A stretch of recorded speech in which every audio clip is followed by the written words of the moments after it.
Hello everybody, my name is Enda Sullivan and I am the instructor for this section, which is CSE1322 W01. So I'm going to be the person who you're going to watch many hours of video about in the next couple of months. So this is section W01, which is a fully online asynchronous section. And what that means is that we are never going to actually meet in person. You guys are going to get videos and you're going to take tests and quizzes, and you're going to interact with me via email, or you're going to pop into virtual chat anytime that you want to talk with me. So it's a little bit weird if you've never done an asynchronous class before, because we're never actually going to sit in the same room, most likely. I've had people do this class with me last semester who were not in the US. So that's possible as well. You can take this from anywhere you want to be. It's kind of fun to let me know if you're in some random place, but here we are. All right, so a little bit about me. Again, my name is Enda Sullivan, and Enda is a really weird name, so I'm sorry about that. I didn't choose it, my parents did. So it's spelled E-N-D-A, which is exactly how it sounds, so Enda. You will find that most people will try to call me Edna at least once, and that will immediately give you an F in the class. No, I'm just kidding. But I recognize that it's an odd name, and you guys are probably going to mess it up. But Enda is my name. Sullivan is the last name. I'm not actually a doctor, so don't call me Dr. Sullivan. I don't even play one on TV. So just go with Enda, and my email address is esully13 at kennesaw.edu. All of this is in the D2L shell, which is over here. So when you log into your D2L section, you should see a shell for CSE1322 W01. Over on the right-hand side, you're going to have my contact information. So again, that's the name. This is where my office is. You are welcome to come by, even though it's an asynchronous class. If you happen to be on campus and you just want to come in and talk about something or get help with something, you're welcome to stop by. I'm in Norton Hall on the 3rd floor in room 309, and my office hours are posted here, so you're welcome to stop by anytime in there. My email address, as I mentioned, is esully13 at kennesaw.edu. I would really ask that you please email me directly at that email address, as opposed to using the email link in D2L. And the reason is that the D2L email thing is completely separate, and I can't actually just reply to those emails. I have to log into D2L and reply in there. And honestly, it'll take longer. So just email me directly from your student account. And then you'll get your answer back. So esully13 at kennesaw.edu for any questions that you might have. As I mentioned, these are the office hours. I'm going to be here Tuesdays and Wednesdays from 10 to 1 and from 2 to 5. If you're not popping in physically, then the way that you get to me is you click this bit.ly link here, which will open up a Microsoft Teams chat. And effectively during all of these hours, I will be sitting in that Teams chat. If last semester is anything to judge by, most of the time I will be sitting in there alone, just hanging out with absolutely nobody. So if you have a question, just pop in. You're probably going to be the only one in there, so it's not like it's very scary and weird and there's lots of people. You might have other people in there, and that's okay too. So that's how office hours are going to work and whatnot. So as I mentioned, this is a fully asynchronous class, and how that's going to work is everything is going to happen in this D2L shell that we're looking at. So over here on the left, if you click on content, you're going to get a screen that looks like this, and this is where all of your information is going to be. So the first thing here is you'll see that in the getting started, or the start here section, you're going to see there's a welcome message for me that just has my name and stuff like that. You'll find the syllabus, which we're going to go through here in just a moment. So I'm going to go ahead and pop that open. You'll get a link to the course schedule and the lecture slides and some etiquette information and some key differences between C# and Java, and so on and so forth. So all of this is good information that you're going to need, and I'll explain how all that works in just a second. Also, you're going to have links to the textbooks. The textbooks for this class are both online. They're both free, so you don't have to go spend money. Yay, free. So there's a Java book called Java, and there's also a Fundamentals of Computer Programming with C# book for the folks that are doing C#. There's a little document in here also that maps the chapters to the modules, because obviously when we're dealing with 2D arrays, that's on this page in this book and it's on this page in this book, so that might be helpful to map as well. All right, the majority of what's going on is going to be in these learning modules, and these learning modules are going to be pretty much once per week. In reality, sometimes they're going to cover multiple weeks, but most of the time they're once per week. So Module 1 is where we currently are, and this video is going to be posted in there once I'm done with it. There will also be other videos because we're going to cover some of the review of what you learned in CSE 1321 this week, and that's what's going on. So every week you're going to need to come in here. You're going to look for any new videos that are posted in here. You're going to want to watch those videos because that's effectively your lecture. And then at the end of each week, you're going to have a quiz to take. The way that you're going to get to your quiz is you're going to click up here and click quizzes, and you're going to see which quizzes are available. So right now, I can see more than you can see, and that's simply because I'm the instructor. Right now, there should be 3 quizzes visible to you. One of them is called the syllabus quiz, one of them is called the policy quiz, and one of them is the Respondus setup quiz for online tests. All right, this third one, you don't really need to worry about that for right now. When we get to taking test 1, you're going to use Respondus Lockdown Browser, and this test just allows you to check and make sure that your software is installed and your webcam is working and all of that kind of stuff. So that one is not really relevant. The first 2, however, you should be able to take after watching this lecture. We're just going to go through all of the syllabus and all of the policies today, and so you absolutely should be able to take both of these. Before you can proceed in the class, you have to get a 100 on both of these, but you can take them as many times as you need to until you get to a 100. It just proves to us that you've actually read the syllabus and you know what's going on. All right, somebody has decided to use a leaf blower outside. Yay! All right, so those are the quizzes, and as I mentioned, the content is all going to be in the content section. Generally, every week at the beginning of the week, I'm going to send you an email, and I'm just going to give you a reminder of what lectures you need to watch and what quizzes you need to take. But ultimately, it is your responsibility to keep up with the class. And that's something I just want to mention here real quick. This is an online asynchronous class, and you probably took it because you didn't want to be on campus because of COVID, or because you have reasons where you're working during the day, or whatever it is that made you decide to do online. And it's great. The fantastic thing is you never have to drive down here and waste time in a car and all of that. You get all your time back, and that's great. But the downside of an online asynchronous class is that it is fully on you to actually keep up with it. And I will tell you that in my in-person classes, when people show up and attend, they tend to do better, because it turns out there's interesting information in the lectures. That's kind of why we get paid to be here. It's to help you understand the material. And having a lecture every week and having a set time where you're supposed to show up, that really helps keep people on a schedule. When your guys are doing an asynchronous class, it's fully on you guys to make sure you're making time for this class. In order to succeed in 1322, you are going to need to have at least 6 to 10 hours per week allocated to this class, because not only are you going to need to watch the videos, which I will keep as brief as I can, but you are also going to have to do a lab assignment a lab and an assignment for the lab portion of the class, where you're going to need to practice some of the information. The other thing I would caution you is, while you're watching these videos, you need to be actively participating in them, because first off, I have a lovely voice and it's very nice to sleep to, but that's not very helpful. If you just sit and watch the videos, everything that I do is going to make sense. Why? Because I'm good at explaining things and I already know this material. So I'm going to blast through things. They're going to be easy. I'm just going to type them and it's going to work and it's going to compile, and you're going to say, wow, that looks really easy. I don't need to practice that. But what works for me and what works for you are going to be different. You need to pause the video as I'm doing examples, and you need to actually practice those examples yourself. Because if you don't do that, it will all make sense. You'll get to the test, and then you'll probably fail the test, and you'll be confused as to what's different. And the answer is because you're suddenly having to remember it yourself. So we do try to get you to practice. We give you a quiz every week during which you're going to have to answer questions. The quizzes are open notes and open books, and you're welcome to watch the videos while you're taking the test, while you're taking the quizzes. So the quizzes are very easy for you to get information from, and you can work your way through them. You only get one shot at the quiz, and it is time limited, but you can use notes while you're going through it. So the quizzes are going to be easier than the tests. The tests are not open notes. They are not open book. You cannot watch the videos. You cannot talk to anyone. It is purely what you remember when you get to the tests. There are going to be 3 of those tests throughout the semester, so it's very important that you actually learn the material before you get to those tests. Otherwise, you're going to have a hard time.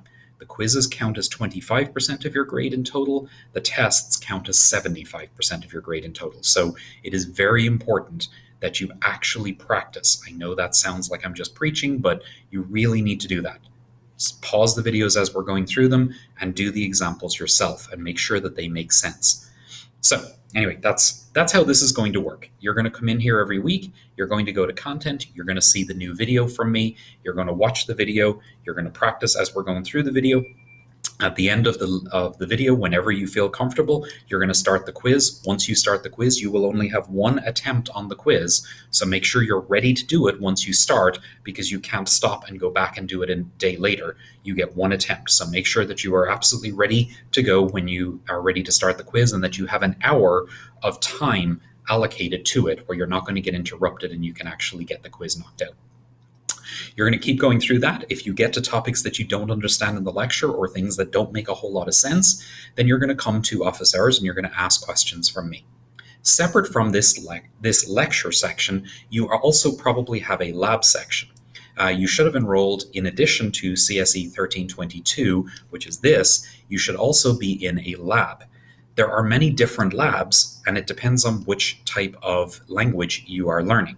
This class is simultaneously taught in Java and in C#. And what that means is I'm going to go through the examples in both Java and in C#. However, you have a lab that is specific to your language. If you are a C# student, your lab section name should have a £sign in it. If it does not, you are in the wrong lab section. If you are a Java student, your lab section should have a J in it. So, for example, you may be in J01, which means you're in a Java section.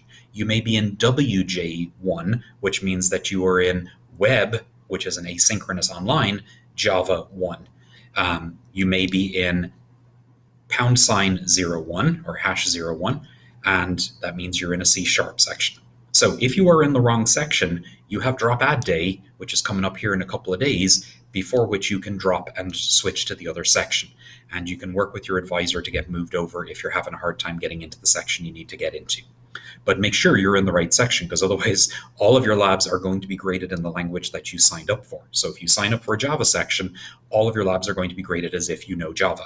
So if you're handing in C# code, that's not going to work out very well for you. All right.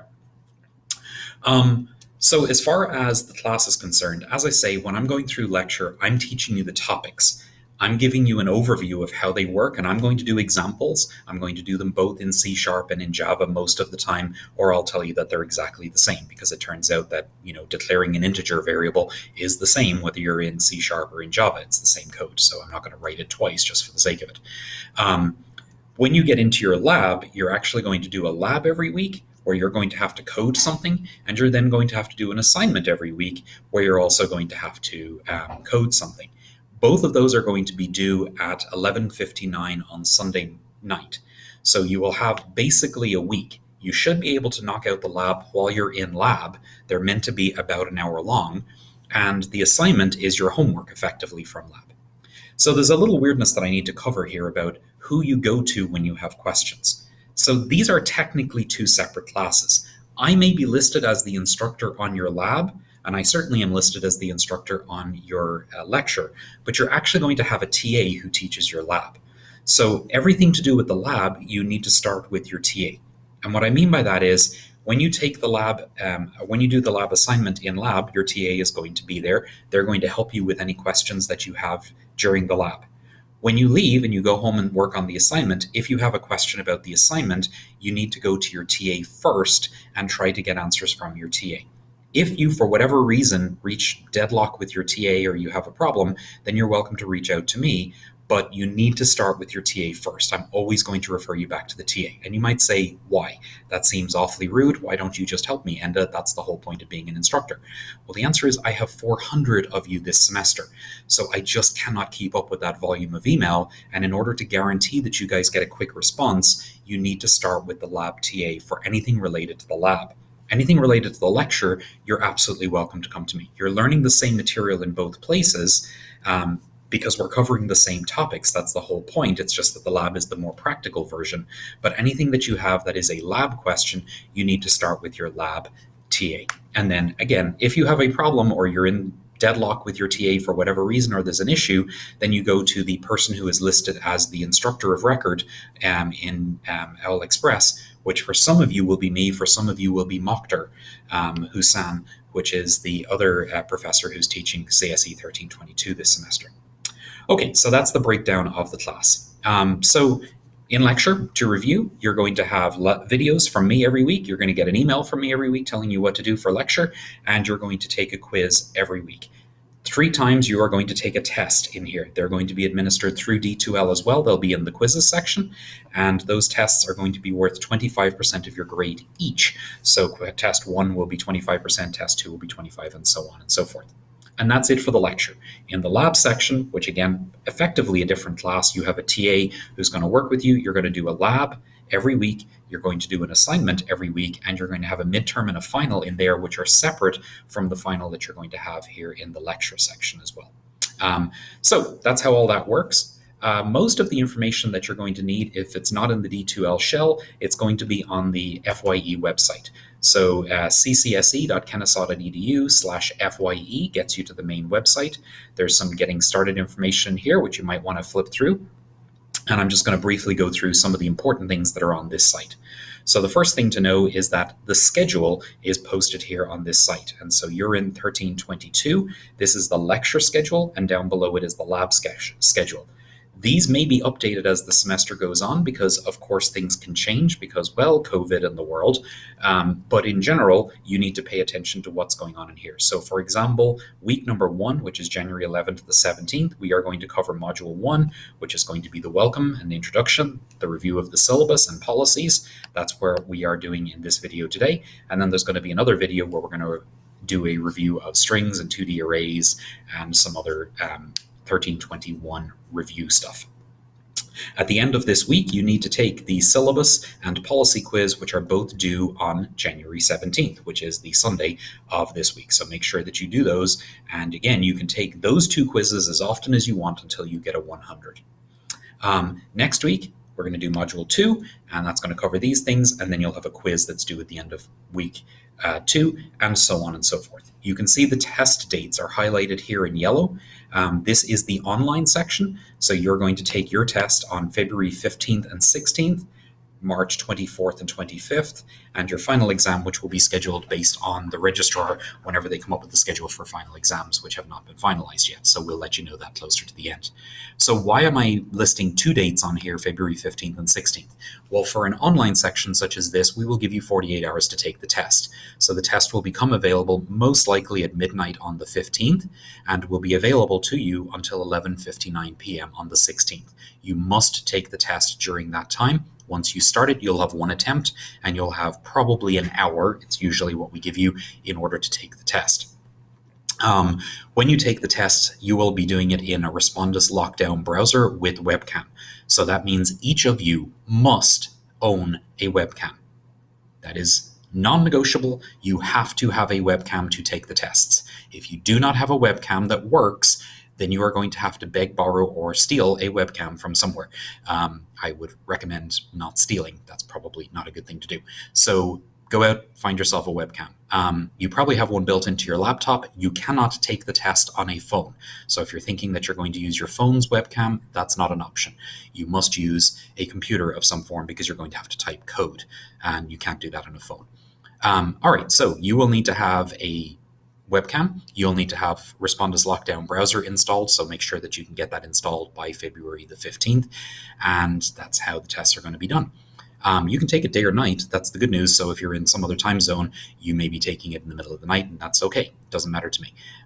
We will then grade it and get it back to you. Probably takes about a week and a half to 2 weeks for us to grade it and get it back to you, and then you'll have your grade there. We'll make sure that you have your grade before drop day so that you understand where you are in the class. So there's a couple of policies that I'm going to go over grade-wise. So the first policy is we are going to give you 10 quizzes throughout the semester. You can see that they're listed on that schedule there, and you can certainly see the dates of each of them. We reserve the right to change the dates of any of them just in case something goes wrong. We may end up pushing one forward or backwards or whatever else. So make sure you keep up with the schedule. We will drop at the end of the semester your lowest quiz grade. So we're going to give you 10 quizzes. The lowest quiz grade that you have will be dropped.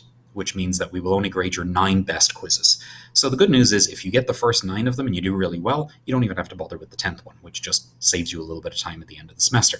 So that's what I would recommend. But if you have a week where you're sick or something goes wrong or you forget or you spaz out or whatever it might be, then it's okay. Don't worry about it. Just move on. There are no makeup quizzes. Once the quiz ends at 11:59 on Sunday night, on the day that it's listed, that's it. There is no way for you to take the quiz after that date. So make sure that you take your quizzes online and that you get them submitted by the due date. I will send you reminders in email, but ultimately it is up to you guys to make sure that you are keeping track of when the quizzes are. I will tell you that one of the ways that you will end up failing the class is if you start forgetting to take your quizzes. They serve 2 purposes: 1, to reinforce the material, and 2, to make sure that you are keeping up with the information and you're on track. So make sure you're taking the quizzes. All right, so that's the first policy. We will drop your lowest quiz. Yay! All right, the second policy is a goofy one, and if you've been in 1321, you're probably already familiar with this, but we will replace your lowest test grade with your final exam if you do better on your final exam than your other tests. So the reason for this is, here in week 6, you may be having a hard time and you may not be understanding, let's say, interfaces and abstract classes. Maybe it just doesn't make sense to you and you haven't had the aha moment and you take the test and you don't do really well. Let's imagine you get a 60 on the test and you're like, oh my God, my life is over and I may as well not continue with the class. And you certainly have that option. But if it later makes sense to you, which often happens because as you go through and you have more time to think about it and you do more examples, you see more examples, it may be, aha, you suddenly get it. And then by the time that you take the final exam, which is cumulative, we will ask you questions that are related to that again. If on the final exam you nail it, you get a 90, all of a sudden it will replace your test 1 grade, and now you have a 90 here, a 90 here, and whatever you got on test 2. All right, so if you don't take a test for whatever reason, you get sick during that week or you cannot take it, we do not do makeup tests. So again, you have a one-shot deal to take it during that time. The good news is you have 48 hours to do it. The in-person people only have their class period to do it. So you guys have a slight advantage there. But if for whatever reason you forget or you don't take it or blah, blah, blah, and you end up with a 0, again, your final exam can replace that. And that's part of the reason that we don't do the makeup quizzes, the makeup tests. You get a shot at taking it. If you don't take it, then you're putting more pressure on the final. I would not bank on this because it is possible you do worse on the final or you have a bad day on the final. I had a kid last semester who caught COVID the week before the final exam and was feeling really, really miserable taking his final. So I wouldn't bank on the fact that your final is going to replace your other tests, but hopefully as you go through the semester, things will make more sense and you'll learn it better, and that is a great boon. For people in the last semester, I think it was probably about 40 or 50% of people, their final ended up replacing one of their tests. So it does happen. It's a very common thing that happens, and we love it because it proves that you know the material at the end, which is really what matters. But I wouldn't necessarily skip test 1 thinking, it's fine, I'll just do it on the final, because you can get messed up by that. All right, so those are the 2 policies with grades. The quizzes in total are worth 25%. You get 1 dropped. The tests are each worth 25%. There are 3 of them, test 1, test 2, and test 3, the final exam. And each of those is worth 25%. We don't drop the lowest one, but we will replace the grade of test 1 or test 2 if your final exam is greater in value. All right, so those are the policies on grading, and I hope that makes sense to you. All right, so other things that are on the schedule, you're going to find also the schedule, or other things that are on the FYE site. You're going to find the schedule for labs, and that's sitting out here, and that tells you what lab you're supposed to be working on and when they're due, so you can see all the due dates. You can see that you'll have a midterm exam. The exact details of that we will tell you a little bit later on, and you'll have a final exam on your last day of class, which for you guys, again, will mean you'll have some period of time online to do it if you're in an online lab section, which you may or may not be. Okay, so that is the schedules. The resource area, the labs and assignments are where you're going to get all of your labs and assignments. They are not posted right now, but they will be as you need them, and so that's where you're going to get them. If you have already clicked on this link because you are industrious and over the break you thought you were going to knock them out, Please be aware that we may change the labs and assignments. As a matter of fact, we likely will change the labs and assignments. We're not trying to be mean, but it's just that every semester we usually change them up. Sometimes we clarify, so make sure you get the latest version of the lab and assignment before you start working on it. All right, the resources section. In here, you are going to find a bunch of resources that are helpful. So links to the professors, you can see my information here, you can see all the other professors. FYE works as a global entity. So the same professors that you had last semester, you may have had Doug, or you may have had Kaylee, or you may have had Dexter, myself and Mokhtar, you might have had Deepa. Depending on who you had, we're all still here and we're all still teaching the same classes. And so basically we work together. If you have a problem and you can't get an answer from me for whatever reason, you're welcome to go to one of the other instructors and they will generally try to help you out if they have time. So professors work together. You have your TA. So for anything that you have questions with, your TA should be very responsive. The TAs have much less students, so they should be more responsive on their emails. So if you have a question, you can go to me, you can go to them, depends on whether it's a lab question or a lecture question. So that's available. All right, the tutoring center and the advising center. All right, the tutoring center is located on the second floor of the atrium building, and you are welcome to drop in at any time and ask questions. You can schedule an online time with a tutor at any time, and they will be happy to work with you on any questions that you may have for whatever reason. If you can't get me or you can't get your TA, or you just need help at 2 o'clock in the morning, you can schedule an appointment with somebody in the tutoring center. So that's really cool. The advising center, if you have questions about, what classes to take in the future and stuff like that, then you have the advising folks.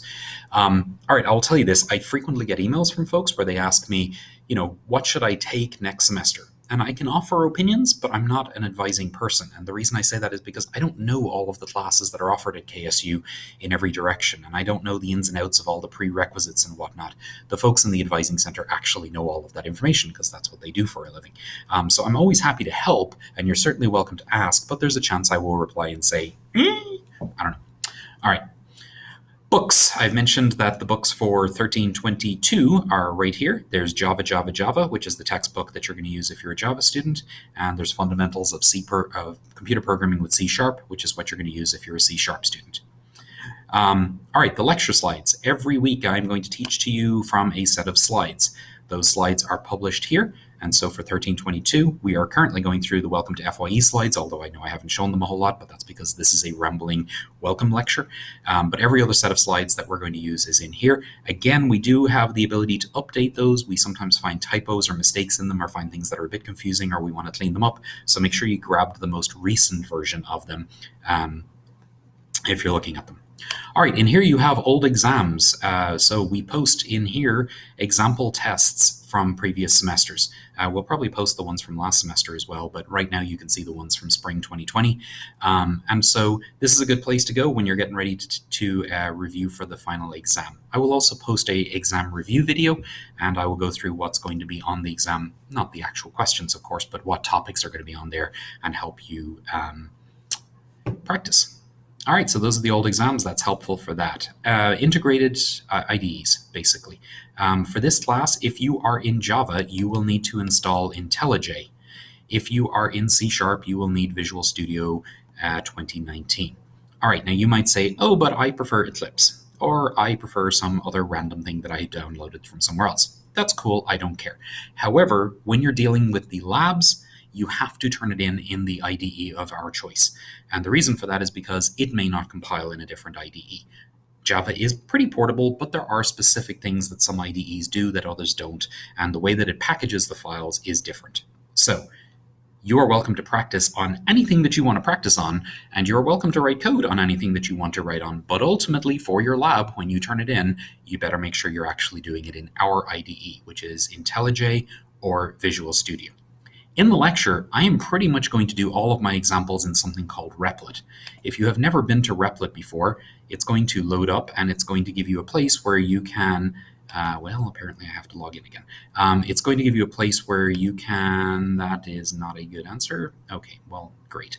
This is something I should have prepped before I got here. Okay. And we wait. There we go. Okay, so you can pop into Replit and you can say new Replit. No, I do not want you to save the password. Would you please go away? And you can say, I would like to do it in Java, or I would like to do it in C#, or I'd like to do it in C++, or they support a whole pile of other languages. And so let's say I want to do something in Java. I can go there. You can give it a specific name, or it'll just pick one. You can say create Replit. You're going to see me do this in lecture a whole lot. When you hit create Replit, it's going to load up a little IDE in your browser. You don't have to install anything. It just magically works as long as you have a web browser.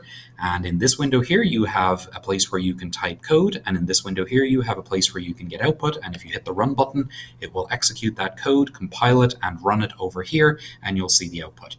Replit is awesome for trying out something. So if you don't understand something or you just want to practice, you don't have to fire up the whole IDE. You just open a browser and you're magically here. It also stores all of them, although I will caution you that everything that's stored is public. Anybody can go look at your Replits. So I wouldn't necessarily put anything too private in your Replits. Not sure how that would happen, but there you are. Okay, so Replit, it's awesome. I highly recommend you play with it, and I will use it a pile in lecture. I'll also give you links to most of the Replits from lecture, just to help you with that kind of stuff to find your code. All right, but you need to install IntelliJ or Visual Studio, depending on which one you are, and you need to get that working. At some point in the middle of the semester, we're going to do GUIs, and when we do that, you're going to need to install an extra module in IntelliJ, and I'll give you details about that later on. All right. Down here, you've got some links from some other stuff. As I mentioned, Professor Hussein is the other professor teaching this class, and this is a link to his YouTube channel. So if what I'm saying doesn't make sense to you, you can watch his lectures over there. My lectures are all going to be on YouTube, and they are all going to be closed captioned on YouTube, so you can watch them on there. You can subscribe to my channel if you really want to, and that way you'll just get notified when new videos get posted. Some people like to do that, some people don't. That's your choice. I don't care. It doesn't matter to me. So that's how the videos are going to be distributed. And then there's some other useful information down here. There's also some other videos from a couple of other folks, specifically a lot of C# videos from this Rick guy that are useful as well. All right, the FYE policies, that's pretty obvious. That talks about a bunch of stuff. I'm going to go through those in just a second. You've got office hours down here. So if you're trying to reach me, here are my office hours. They are posted there, and there's the room. And again, there's a link in the shell to tell you where to go if you don't want to come physically. Faculty and staff, that's just the list of all the people. Apparently I'm not included. I need to get that fixed. The tutoring brings you to the tutoring center, and that allows you to get signed up for a tutoring appointment and so on and so forth. So the key point here is that in addition to your D2L shell, most of the information that you're going to need is actually over on CSE1322/FYE. So go over there, check that out. You're going to find all the stuff that you need. We don't put all of the slides and stuff into the D2L shell because they're all on the website. So I'm just going to constantly point you back to this website for anything else. All right, so that is how everything is going to work in here. Hopefully that makes a lot of sense to you guys.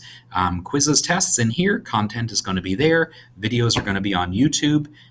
You'll get an email from me every week. You need to check your email, you need to check the D2L shell, and you need to keep up with the schedule, and you need to reach out when you are having problems. Okay, so having gotten through most of that, let me look at my checklist and make sure I mentioned everything I needed to mention. Okay. Policies.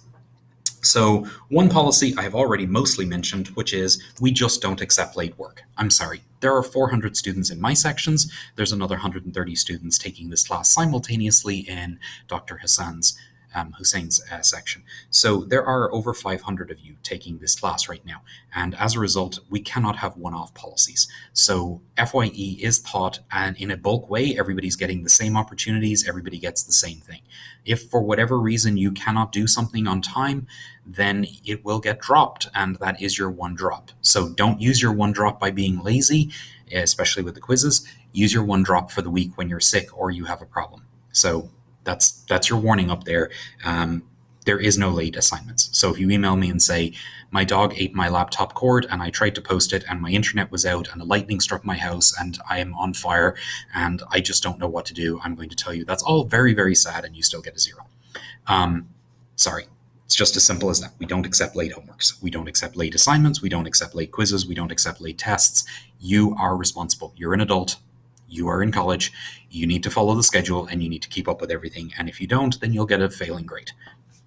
Simple as that. All right.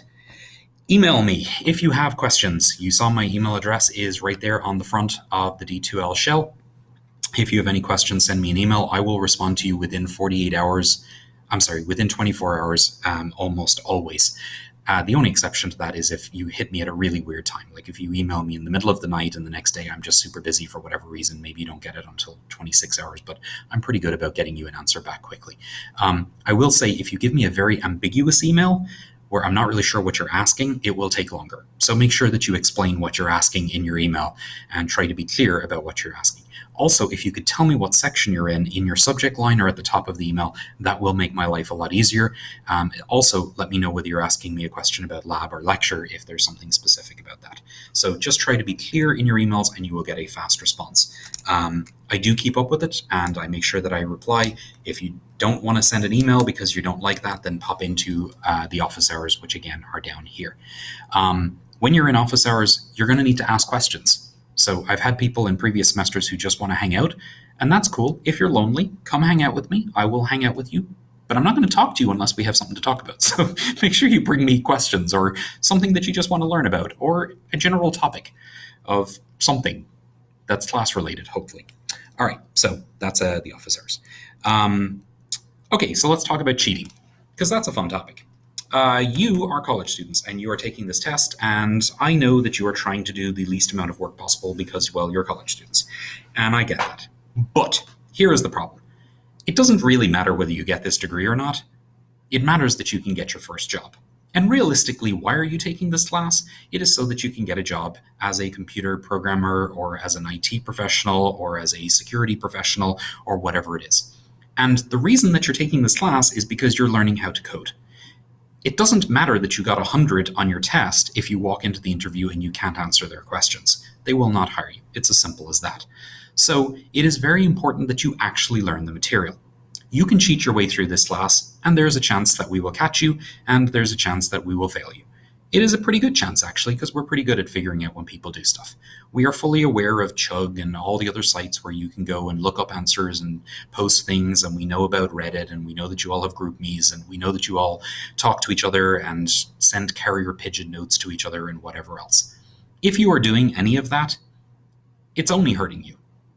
And very specifically, when we catch you, it really will hurt you, because first off, you're going to fail the class. To be clear, if we catch you in any way using information from a third site during a test, you will get a 0 on the test, and it will not be replaced by your final exam. So there's a difference between I was sick and I didn't take it versus there's an academic misconduct problem on the test. If there's an academic misconduct problem, your final doesn't replace it. So the first time that you cheat on a test and we catch you, the best grade that you're possibly going to get is a C, if you get 100 on everything else. The second time, you have failed the class.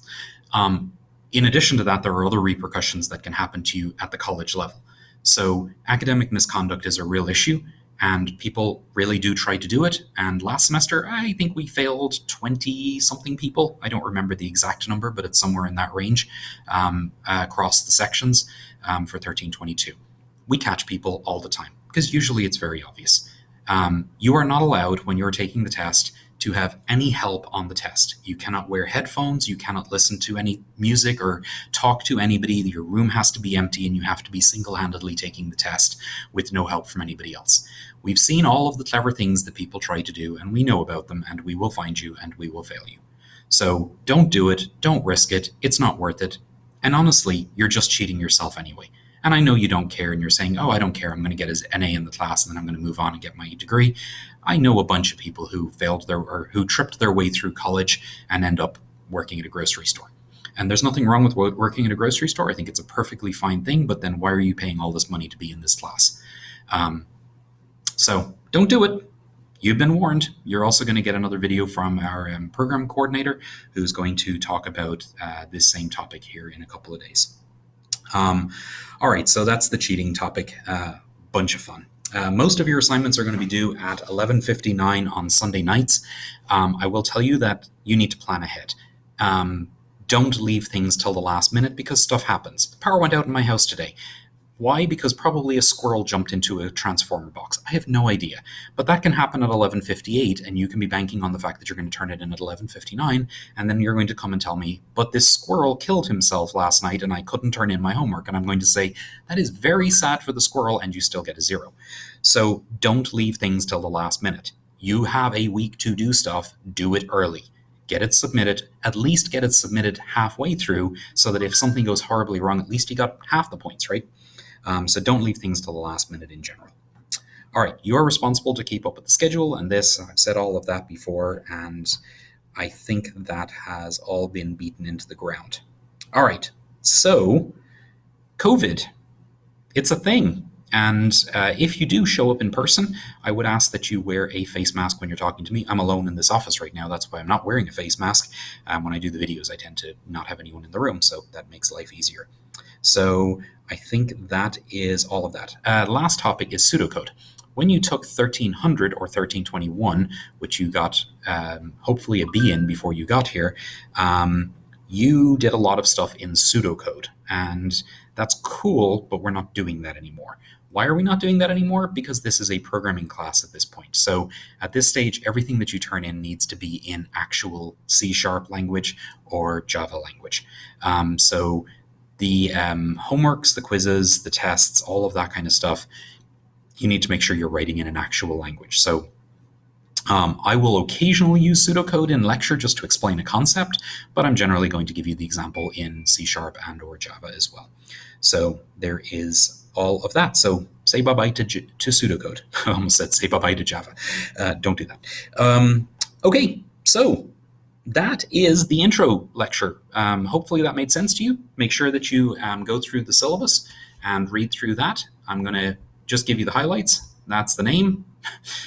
These are the prerequisites. Hopefully you have gotten them if you got here. Here are your learning outcomes for the course. I think that's going to be one of the questions in the quiz, so make sure you know those.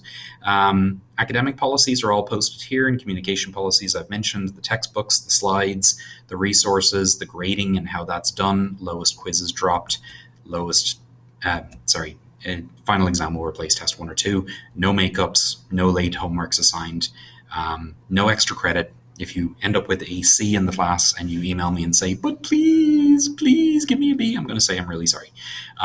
It all boils down to what you do. Everybody's getting the same exact tests, you're not getting the same tests, but you're all getting very, very similar tests, and you're all getting the exact same quizzes, and your grades are calculated the same way. Nobody is being treated differently. All right, grading scale is usual. Final exam schedule will tell you. If you have a conflict with the final exam for whatever reason, let me know. That doesn't really apply here because you get a book at a time because you are online. And those are the policies. You need to have a webcam. I've said that before. Make sure you get a webcam before test 1. And then there's a lot of stuff about when you are taking the exams, you're not allowed to use any kind of electronic device other than the computer that you are actually taking it on. A camera is going to watch you. That's the webcam. That's why it's there.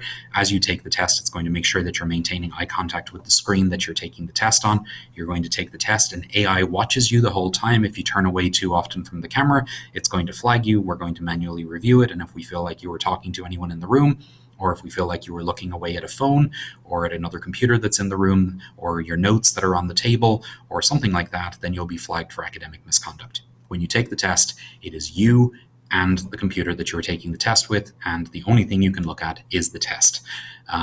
100% of your work has to be your own, and no matter how clever and creative you think you're being, you're probably not being that creative. You can't have earbuds in, you can't have headphones on, you can't be listening to anything. The room has to be silent, we have to be able to hear you, and you have to be looking at that computer. You can't have any paper on the table, which means you can't trace code on paper, you can't use anything with you, you just take the test. So I think that's hopefully clear to you. Anytime you interact with us, you have to have a face mask on. And course withdrawals. I can't tell you to withdraw from the course. I cannot recommend or tell you, yes, you should, no, you shouldn't. At the end of the day, 100% of that is up to you. I can give you advice if you want it. If you want to talk about what are the possibilities of doing better or worse or whatever else, but ultimately the final decision on whether you withdraw is yours and yours alone. I cannot do that for you. If you withdraw after the drop date, then you will get an F. a WF in the class, which counts as an F. If you withdraw before the drop date, you just get a W and it doesn't count towards your GPA. So if you feel like on drop day you are having a hard time with the class and you just want to do it again at some future time, or perhaps this wasn't a good semester for it or whatever else, then you can withdraw with a W. There are other policies in here. If you have a military withdrawal, or if you have any special dispensations, you need to email me and let me know. If you have a dispensation for either lab or lecture, if I'm the instructor, you need to let me know and let me know which sections you're in, and I'll make sure that they get applied for all tests and assignments that you might have to have. If you have grievances or complaints with your grade, you bring them to either me if it's a lecture question, so a test or a quiz, or you bring it to your TA if it is an assignment or a lab. If you are not happy with the answer that you got from your TA, you can bring it to the instructor of record, and if there's a particular reason, we may override the TA, but that's pretty rare. Usually we're going to go with the TA's decision unless it's just egregious. If you're still not happy with that, then you can take it to the program coordinator, which is Mr. Dexter Howard. And beyond that, probably nobody is going to change a grade for you, but you are certainly welcome to talk to the chair or the dean if you feel like you need to, but generally they're going to go with the instructor or the coordinator's final decision. All right, we've mentioned the academic integrity, and there's a bunch of other policies down here and links to other stuff. I would recommend that you click through all of that and you make sure you understand it. That is your syllabus for this semester, and that concludes this lecture. So hopefully this was informative. You know what you're doing, and you're going to get another lecture here in a couple of minutes from the material for Module 1, which is the review of CSE1322, which we're going to have a couple of lectures to talk through all of that. So I will see you guys in the next lecture and hope you are having a great time.